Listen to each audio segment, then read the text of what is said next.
Hey guys, Bonehead here again, doing another Star Wars The Old Republic build. This one's for the Sith Inquisitor Sorcerer for healing. I've already done one of these before the new update and everything, and the new level 55 cap.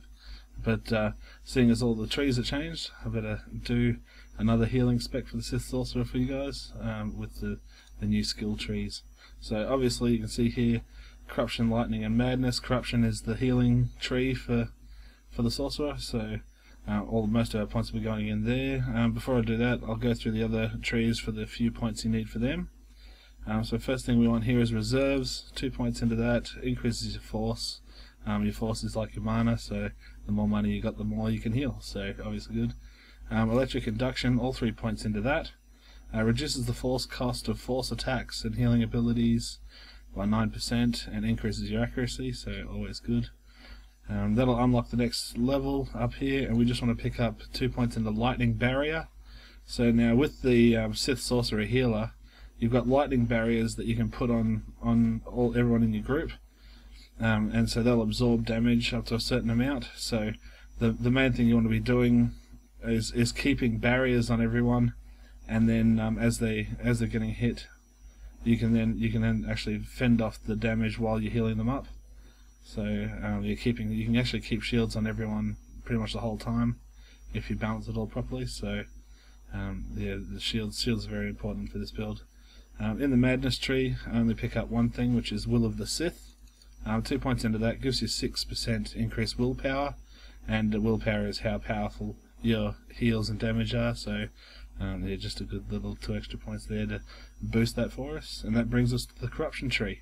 So first thing we want, Force Weaver we don't worry about. Our Clarity is just how fast your general cooldown is on everything, so we go Seeping Darkness here, 3 points into that to get a better crit chance on our heals. Then Force Suffusion, 2 points into that. Overload has a 100% chance to heal you and affected allies for 0. It says here, I think at the moment for me it's like 300, 400, something like that. But that'll be good, because you can, as you come in, you can actually just do an overload hit. It'll knock the enemies back from everyone, and then heal you and everyone else around you as well. So it's like a double use sort of thing. Up here in the next tree, Lucidity. So this just reduces pushback suffered when activating healing abilities, and lowers the threat generated from them. So whenever you've got a cast time on something, reducing the pushback means you can't get interrupted by it. So you always cast your heal. Next one here, Empty Body, 2 points, increases all healing by 8%. Then here, 2 points into Dark Mending. Reduces the activation time of Dark Infusion and the force cost of Dark Heal. So that's casting Dark Infusion, which is your biggest like one-off heal, and then reduce force cost to Dark Heal, which is a smaller heal but shorter cast time anyway. Then here we want to get Sap Strength. Target stunned by your Electrocute suffer Sap Strength when Electrocute wears off, which reduces all damage dealt by 25% for 10 seconds. So yeah, Electrocute is your like 4-second stun. So in between healing, you can be throwing out Electrocutes whenever they're there, just to sort of keep the enemy from doing damage to your teammates. That'll let us go up here and pick up Resurgence. Resurgence heals the target, and then with a heal at the start, and then a heal over 9 seconds, like a hot. So this is quite low cost, and that's like the main heal I use. In between using shielding and Resurgence, you can actually shield them, Resurgence, and then by the time the shield falls down, the Resurgence has healed them back up and everything. So it's a good little hot to have on everybody. Whenever they need a little bit of health, you can just throw that on, and they'll heal up themselves while you focus on the main.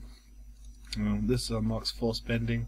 2 points into that. Resurgence now grants a bunch of different extra things for your other heals. So Dark Heal gets a crit chance increase, Infusion gets a force cost reduction, Innovate and Revivification as well. So whenever you're casting Resurgence all the time, now the heals you cast afterwards will actually get bonuses from that. Efficacious Currents, we want 2 points into this. Reduces the force cost of static barrier by 30 and reduces the duration of deionized. So deionized basically means when you cast a shield, a static barrier onto someone, they're deionized and you can't cast another one on them for like 6 seconds or something. And so what happens is this will reduce that by 3 seconds, so when the shield wears out you can cast one back on quicker. Next one here, Dark Resilience, reduces the health spent by consumption by 4% and increases the healing done by Unnatural Preservation. So Unnatural Preservation is your one big heal for yourself. You can't cast it on anyone else, so having 30% extra on that is good. And then consumption is your go-to thing when you run out of energy. So you've got your total force here and everything, and you're reducing how much force it costs. But when you do run out of force, consumption's the ability that you're going to do where you sacrifice some health to give yourself a big chunk of mana or energy for yourself. So anything that will make consumption better is obviously going to be the way to go. And that saved me many times in big long fights where you run out of energy, you can't heal your group anymore. You throw up the consumption on yourself, and then you can keep going in the fight.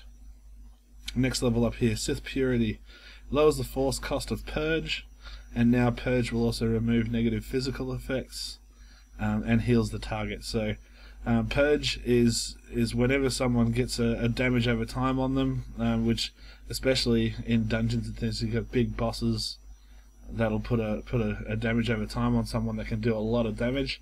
You just want to have that Purge ready to hit onto your teammate. It'll stop them being damaged by that, and it'll give them a quick heal as well. Reconstruct, 2 points into this. Increase the duration of Resurgence. In addition, Resurgence has a 100% chance to increase the target's armor rating while it's for the duration of while it's on. So now having shields and Resurgence is basically what you're putting on everybody, and so now they're going to have a little bit of extra shield. It'll last longer, and it'll also mean that your other heals will be more effective. Fade out I don't worry about. Force speed and things like that. I don't really need it for what we're trying to do here as a healer. Neither do I put Conspirating Force in. Affliction, yes, it's a good little dot to put on, because it doesn't cost much energy, and if you want to be helping put a little bit of damage down while you're in between healing, you could use it, but we don't need points in here for that. Innovate, so Innovate is our bigger channeled heal, so you can't do anything while you're casting Innovate, but it is very powerful. So yeah, when you're shielding and Resurgence isn't enough, it's very easy to just throw an Innovate onto them, and I think it's like 3 seconds or something that it channels for, so very good ability, that one. Next one here, Corrupted Barrier, 2 points into that. Your Static Barrier and Force Barrier heal you for 1% of your total health every second as long as they last. So even when you put a shield on someone else, you actually heal yourself slightly, which means you can focus less on keeping yourself alive while you're trying to keep the group up. Next one here, 2 points into Life Surge. Increases force crit chance by 2% and damage reduction, so it's just getting better critical heals off and giving yourself a bit of damage reduction. It's worth those 2 points. Next one up in the tree, Force Surge, 2 points into that. Innovate critical hits, have a 100% chance to grant Force Surge, which improves the effectiveness of your consumption or revivification. So consumption, as you know, is your ability to sacrifice health for force power. So, and then revivification gets a 33% faster per charge and consumes all charges. So that's your big heal at the top of the tree. Gets a bonus from there. Next one here, Penetrating Darkness. 3 points into that. Increase your bonus healing by 6%. So the more healing the better. Always good. Next one here, Corrupted Speed. I get this one as the last extra point I've got left over. Increase the duration of force speed when your Force Barrier ends. So Force Barrier is a barrier you put on yourself. You can only put it on yourself, and it's makes you immune to ranged or melee damage for a duration. And then now it'll also reset the cooldown of your Force Speed and make your Force Speed a bit longer with this. So if you are getting attacked, you can shield yourself and then use your Force Speed to get out of there really quick. Next one here, 3 points, Twisted Force. Innovate channels and ticks 18% faster. So instead of 3 seconds or whatever it is, it'll be 2.5 seconds or something. And so yeah, it's always good. You're just getting your healing down quicker, which is what you want. Reverse Corruptions reduces the next one we want. Reduces the duration of Corruption's force to generation effects. In addition, Force Barrier now purges consumption's effect. So when you do need to use your consumption, you can hit that on yourself, and now then you hit your Force Barrier on yourself afterwards, and that means your force regeneration will actually be back at maximum again. So yeah, using those two abilities together will keep your force regen up, and that gets us our last ability, which is Revivification. Basically a big heal over 10 seconds to up to 8 allies within an 8-meter range of the area. So yeah, whenever everybody needs a big heal, that's when you throw this down and heal everyone at once. So you don't usually need it very often, Revivification, but when your shields and resurgence are going, and then if the enemy uses a big attack that hits everyone at once, you're going to want to get that down and heal everyone back up so you can keep focusing on the tank and everything. So that's the full all the points for that tree, and that's the healing spec for the whole thing. So yeah, remember what you've got to do. Basically, you're focusing on your shields and resurgence, hitting Innovate whenever you need to. You've got your other heal abilities, which is your Dark Infusion and Dark Heal. Dark Heal I don't really use that much. Dark Infusion does take longer to cast, but heals a bigger chunk. Then you've got Purge whenever someone has a dot on them, and then your Revivification whenever everyone needs health all at once. So yeah, let me know what you think. That's the tree for the healing with the new trees, and Bonehead out.